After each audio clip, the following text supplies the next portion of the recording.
इस कहानी के अगले भाग को देखने के लिए चैनल को सब्सक्राइब करें और बेल आइकन दबा लें, जिससे हमारी नोटिफिकेशन आपको मिलती रहेगी।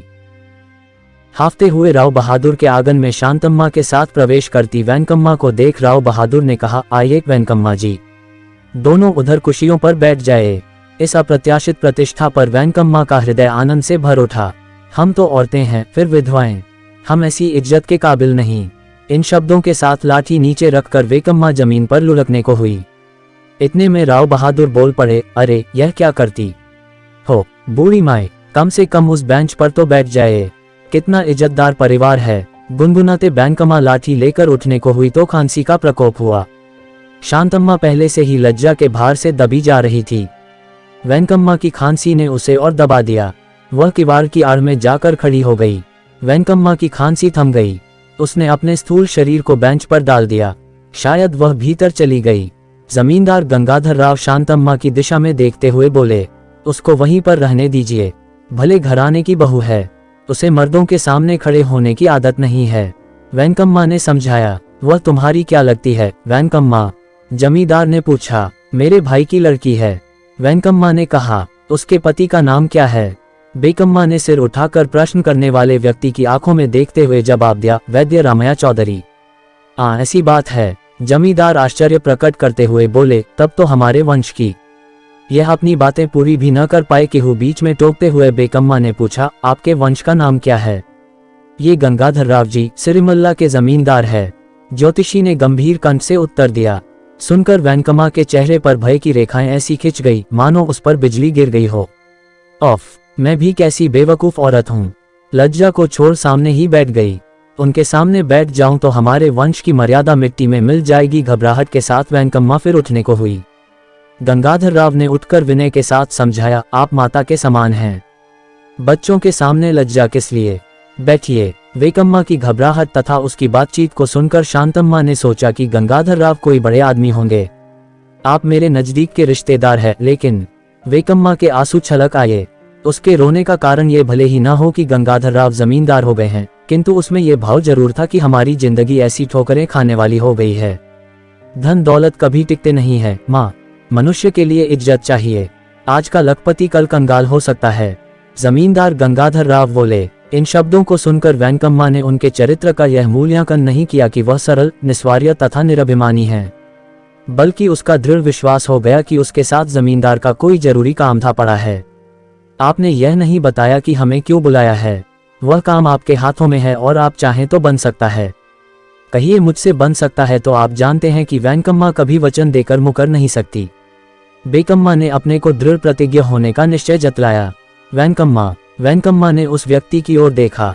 उस ध्वनि में एक विशिष्टता थी। ज्योतिषी ने कहना प्रारंभ किया, गंगाधर राव जी के संबंध में मुझे विशेष कुछ कहने की आवश्यकता नहीं। आप भी बहुत सारी बातें जानती हैं, किंतु कुछ ऐसी भी बातें मैं जानता हूं जो आप नहीं जानती। ये दो बड़े बड़े गांवों के जमींदार हैं, लक्ष्मी पुत्र हैं, नामी आदमी हैं, लेकिन आप बताइए कि इनकी जमीन जायदाद व जमींदारी के अधिकारी बनने की योग्यता किसमें है? गर्दन झुकाकर ज्योतिषी ने कहा, और किसकी? उनकी संतान की है। दुनियादारी में चतुर वेंकम्मा ने बड़ी सरलता से उत्तर दे दिया। इस पर ज्योतिषी हंस पड़ा। वेंकम्मा विस्मय के साथ उसकी ओर देखने लगी। हाँ, उसी की कमी है। वह भाग्य अगर आपके होनहार राम को मिल जाए तो आप क्या समझेंगी? ज्योतिषी ने प्रश्नभरी दृष्टि से वेंकम्मा की ओर देखा। झुर्रियों वाले वेंकम्मा के चेहरे के रंग बदलने लगे। उसका चेहरा भय व संभ्रम से भर उठा। एक ऐसा अनिर्वचनीय आनंद उसके मुख मंडल पर छा गया कि वह सहसा कोई उत्तर दे न पाए। लेकिन किवाड़ की आड़ में खड़ी शांतम्मा का हृदय उस हालत में अपने बच्चे को पराये व्यक्ति के हाथों में सौंपने से न मालूम क्यों संकोच करने लगा। इससे बढ़कर आनंद की बात क्या हो सकती है पंडित जी?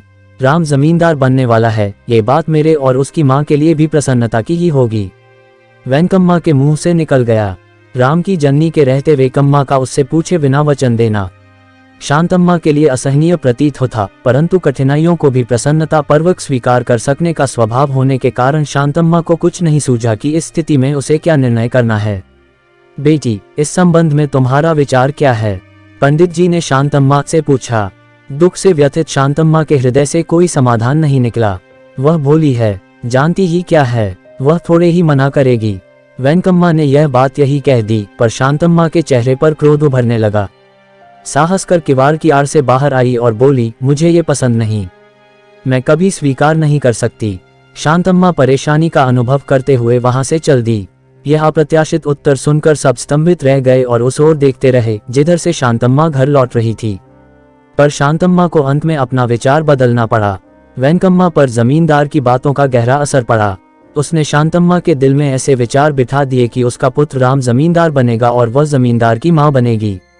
शांतम्मा की ममता राम पर अपार थी, किंतु वेंकम्मा के तर्क ने उसे निरुत्तर कर दिया।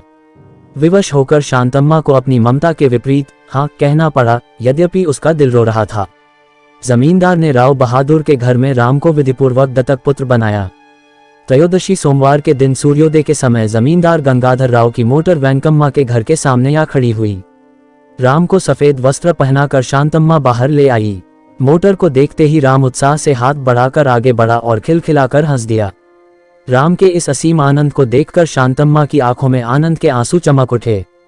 गंगाधर राव ने गाड़ी से उतरकर हाथ बढ़ाए। एक ही छलांग में राम उनके हाथों में पहुंच गया।